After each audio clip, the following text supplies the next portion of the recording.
Many modern pagans today are searching for a comfort that they have often found before or their friends have found within Christ, all while at the same time rejecting Christ himself.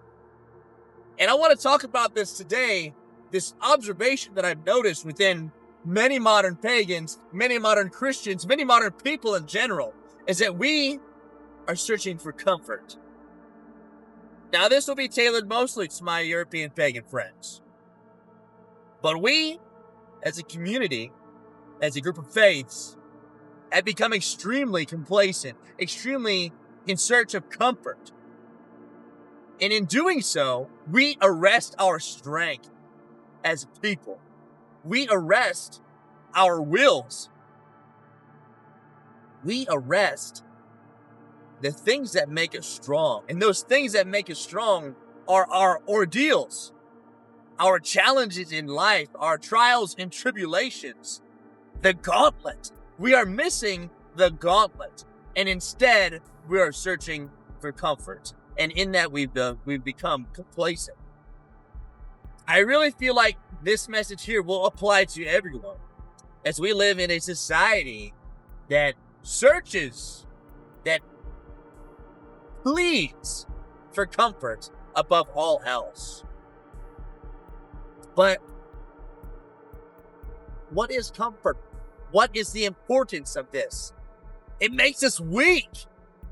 People are out here not going through the storm to make themselves strong. And for my modern pagan friends, what do you think the gods want for you? Do you think the gods want you to be comfortable? Do you think the gods want you to be complacent? For my Christian friends, do you think your God wants the same thing for you? For you to be comfortable? For you to be complacent? For you to be lazy and slothful? I don't think any of our gods want this at all. I think our gods want us to be strong people. But we've forgotten that. Instead, we search for comfort. Instead, we search for silence, harmony. And harmony in the sense of this silent peace, the quiet peace, the one that has not stood up for itself, the one that sits there and lets things happen without doing anything. What kind of peace is that? It's not a true one. It is not a true one, that is for sure.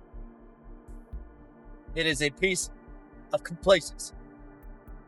And as we all know, complacency kills, right? So what I want to say today is that we have to rend ourselves. We have to put ourselves through that gauntlet that I had mentioned, right? And that gauntlet looks different for everyone, right?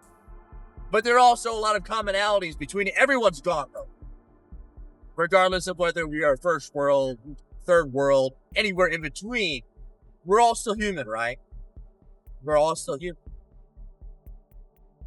And there are things that make us strong that we have strayed so far away from, oftentimes purposely, in search of that comfort.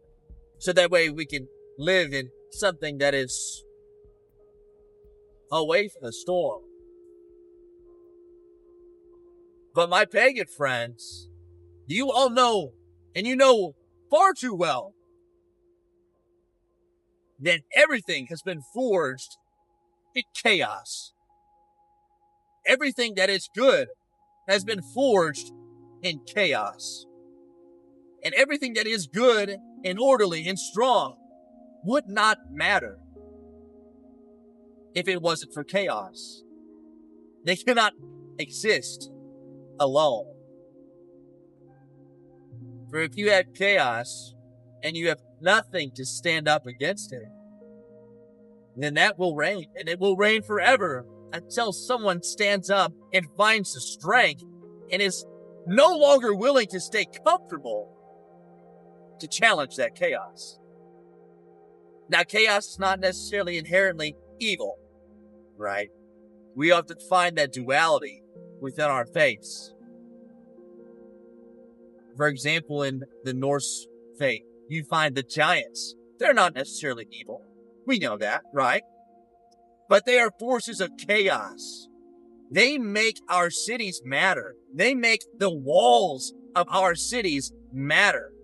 They make the things that we defend and hold sacred matter. Because we have to defend them, those things that we love, ourselves, from chaos.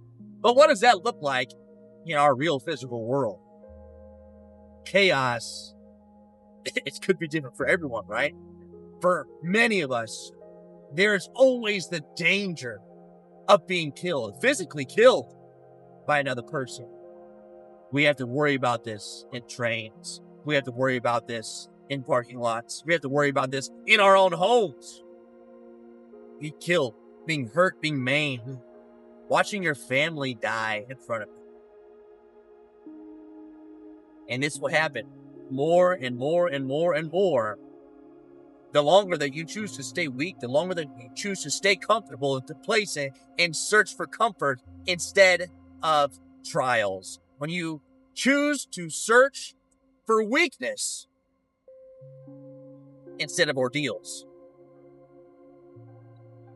People wish for lighter loads when you should instead be rending yourself to have a stronger back. So that way you may carry the weight of the world, carry the weight of the people that love you, carry the weight of the people that you love, and those that you do not know upon your own back. For everyone, regardless of whether you are Christian, pagan, atheist, what do you think is wanted from you? Sorry, atheist. What do you think the gods would want from you? Do you think that they would want you to be a coward? Do you think that they would want you to be weak?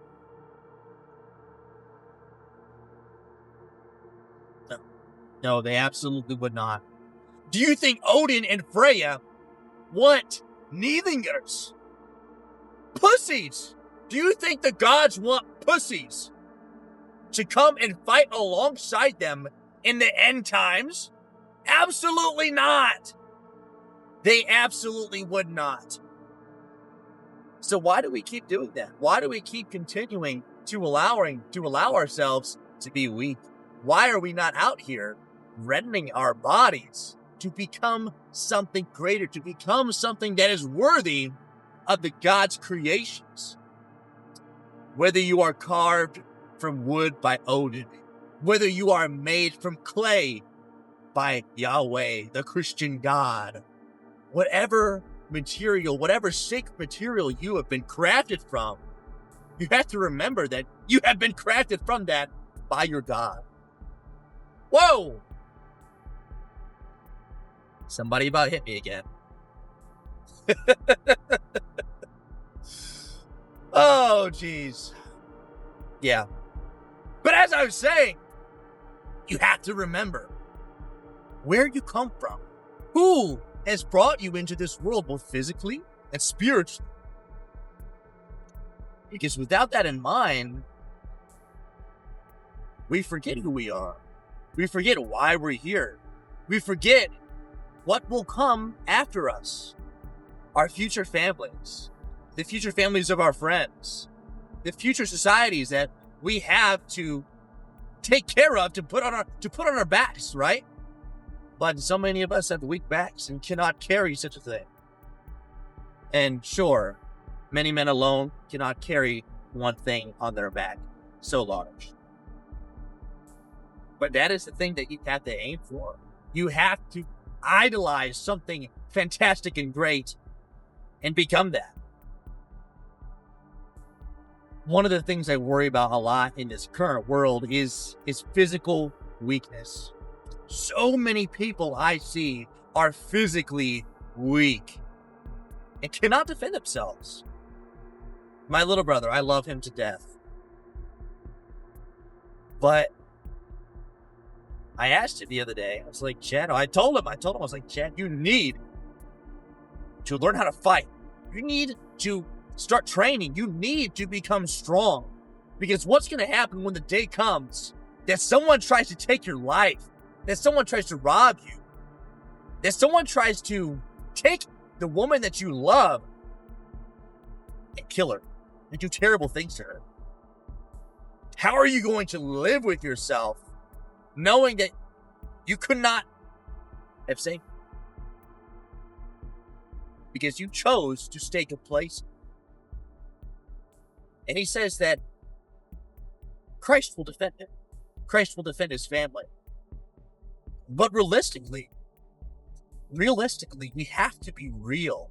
Regardless of however faithful we are, we have to be real about this world that we live in. About this physical, mortal coil that we are all bound to. None of our gods are going to come down into this physical, mortal world and save us from someone that is trying to kill us. None of them will. Because they have put us here ourselves to save ourselves. If you're a Christian, you seek salvation. Right? If you're a Christian, you seek salvation. But you have to be the one to pick up the sword and defend yourself. If you're a pagan, you value strength. You value life. You value the mortal coil. And you have to be the one there to protect it. For my Christian friends, you cannot spread the good word if you are dead. And I know that that is one of your greatest hopes, is to spread the good word. You cannot do that if you're dead. There are so many terrible things happening in the world to my Christian friends, my Christian brethren, our Christian brethren in Africa, here in America. They're being killed. They're being slaughtered. And no one is picking up the sword. No one is becoming strong to fight the chaos that makes our walls matter. No one is doing that. Why? Why? And pagans, we are on the same track. We are on the same track.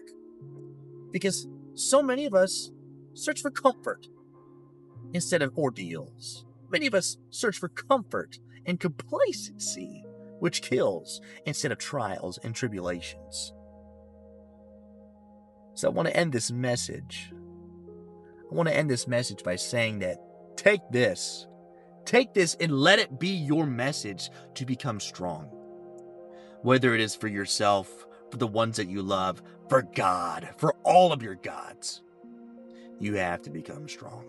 You have to learn how to move and react in this physical, mortal coil that we are all bound to. You have to. You cannot allow yourself to be weak, because then you die. And that death can be anything. It could be a failure. It could be a continual weakness that continues to permeate within you. It can be the death of your soul. It can be the death of your physical body. It can be the death of your success. And we cannot let that happen. Stand up.